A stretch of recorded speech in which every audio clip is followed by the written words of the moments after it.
Hey guys, today I'm going to share with you how to make bread pudding. And this really is one of the easiest desserts that I've ever made, and personally my absolute favorite. And what really makes this dessert over the top is the sauce. It is to die for. Not to mention it's only made with 3 ingredients: some sugar, some butter, and some eggs. Anyways, let's get started. Okay, so first things first, here I have a French loaf. This is about 16 ounces of French bread. And then I wanna go ahead and cut it into cubes, and then I'm gonna place it into a baking dish. And the baking dish I'm using today is a 9 by 11 inch baking dish. You could use a 9 by 9 inch or something similar in size.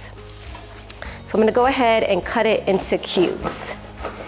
And I really feel like bread pudding is an old-fashioned dessert that I think personally is underrated.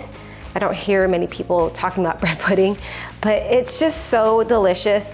I remember when my family and I used to dine out at Mimi's Cafe, and back in the day when I used to go there with my parents, and we would always order bread pudding. My dad was the first one who ordered it, and he was like, oh my gosh, you have to try this. And since then, every time we would just go there, we would have dinner or lunch, but we would look forward to the bread pudding. I've actually been making this dessert for quite a while now. It's one of the first video recipes that I've ever done. And I just felt the need to redo it just because it's just such a great recipe. And like I keep mentioning, personally my favorite. I mean, my family always requests bread pudding for the holidays or when we have family gatherings. And I don't mind making it because it's super easy. And my goal was to get this video out before Mother's Day, because I know Mother's Day is coming up.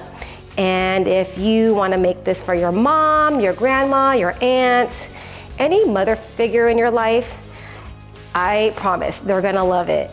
Or if you're a mom yourself and you want to treat yourself or treat your family, go ahead and make this recipe. It's so good. I'm gonna go ahead and put all the bread cubes into the baking dish, and then we will get working on our batter.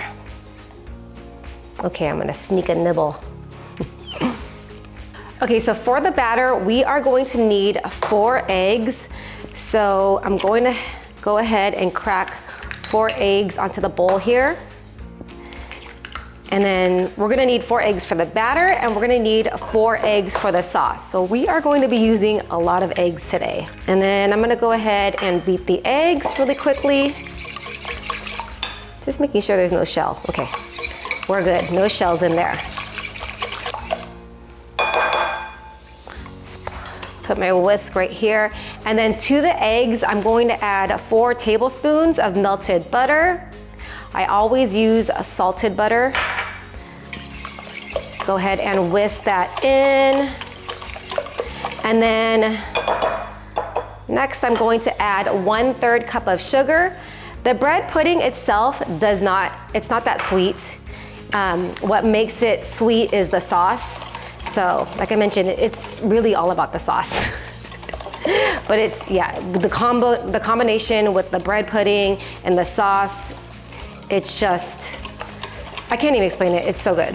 Okay, so to that, I'm going to add 1 whole quart of half and half. So bread pudding is kind of like my French toast casserole, where the bread kind of soaks up in the liquid, and then you bake it in the oven, and then like instead of topping it with maple syrup, we're gonna top it in the sauce. I'm gonna show you how to make.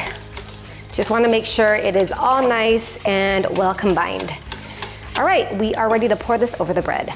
So the bread pudding that we had at Mimi's Cafe contained raisins. So here I have a half cup of raisins that I've soaked in some warm water for about 30 minutes, just to get them like nice and plumped. And I'm just gonna go ahead and sprinkle them over the bread. It's funny, I'm like not really a fan of raisins, but when it's in a dessert, I like it. It's like a burst of like natural sweetness. And my son, it's funny, he would never just grab a bag of raisins and eat them, but he loves raisin bread, and he'll eat raisin bread for breakfast in the morning. All right, that looks good. I'm just gonna spread it out so it looks nice. And then give another mix to our batter. And then you just want to pour it evenly over the bread so that every piece is soaked with the batter. Actually, I think that's good enough. Okay, so depending on how much bread you're using, you just want to make sure everything's like really soaked and covered with liquid. And also, if your loaf is on the bigger side and it's not completely like submerged in the batter, you can go ahead and just grab a little bit of milk and pour it on over. And ideally, we want this to sit for about 30 minutes, but we're not gonna do that today because we are short on time.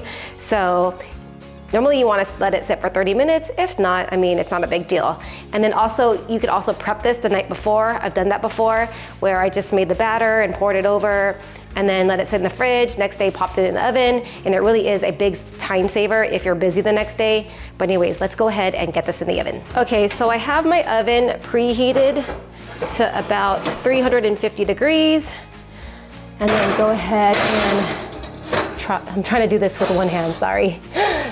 I'm holding the camera. So we're gonna bake this until it's completely set. So this will take about 45 minutes to 1 hour. So I'll see you in a bit.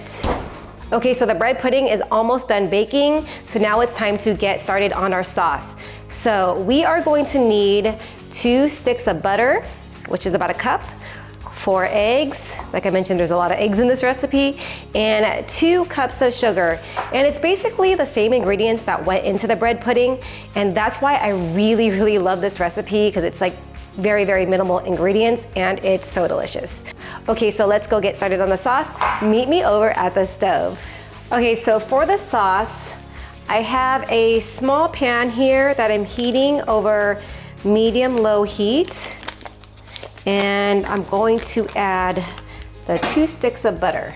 And I want to continue to melt the butter over medium-low heat because later we're going to add in the eggs and we don't want the eggs to curdle. So go ahead and melt the butter until it's completely melted.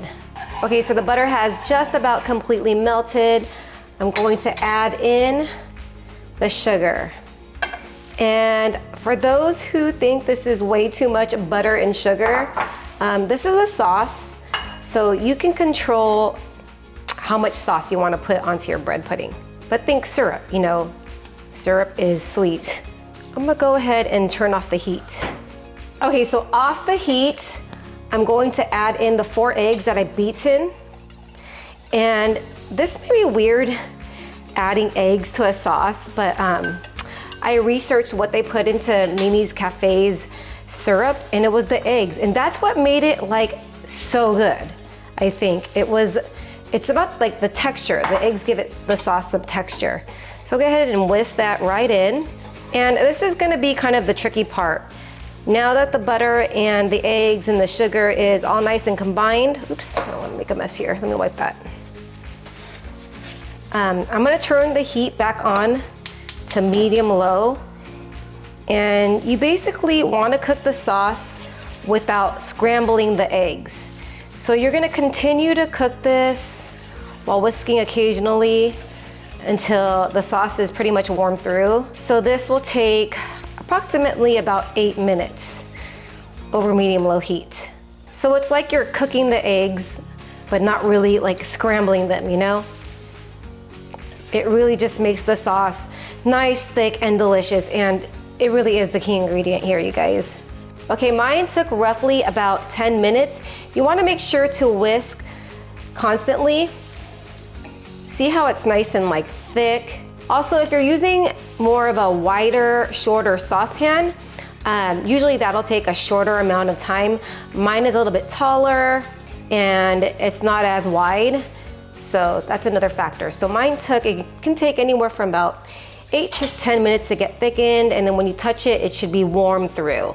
Okay, so it's been about 50 minutes. Let's go ahead and check on the bread pudding. It's looking really good, you guys. And you'll know when it's done when it's kind of crispy on the top, and then see how it springs back and forth. It's pretty much done. You want the center to be nice and set, and depending on the casserole dish that you use, the size of it, your oven, like there's so many elements, so it could take anywhere from 45 minutes to an hour. All right, I'm gonna be a little fancy today just because I feel like it, and transfer this to my gravy boat. And this will really be pretty to serve on Mother's Day. All right, you guys, this is going to be the most, ooh, that's a lot of syrup, delicious bread pudding you are going to sink your teeth into. Oh my goodness. All right, you guys, the moment of truth. It is time for the taste test. But really quickly, I want to mention, make sure to butter your baking dish before you add in the bread, because I totally forgot to do that and it stuck to the bottom of the baking dish here, but it's totally fine, but just make sure to butter yours. Anyways, this sauce, oh my God, like this, like look you guys, look how delicious this looks. It looks amazing. I mean, if you don't eat with your eyes first. Okay, I put a ton of sauce in my bread pudding. I just love sauce, whether it's savory, whether it's sweet. I really should just get a shirt that says it's all about the sauce. But anyways, okay, enough about the sauce. Let's take a bite. Cheers, you guys. Seriously, just make it. Just make it. I mean, Mother's Day is coming up. You are gonna make a mother, aunt, your wife, whatever, whoever you want to, really happy if you make this. It's so good. It's my favorite dessert. I don't know if I have syrup here, but I feel it. Anyways, thank you for spending time with me in my kitchen. Don't forget to hit that like and subscribe button, and I'll see you guys on the next one. Take care, you guys. I'm actually tempted to skip lunch and just eat this as my lunch.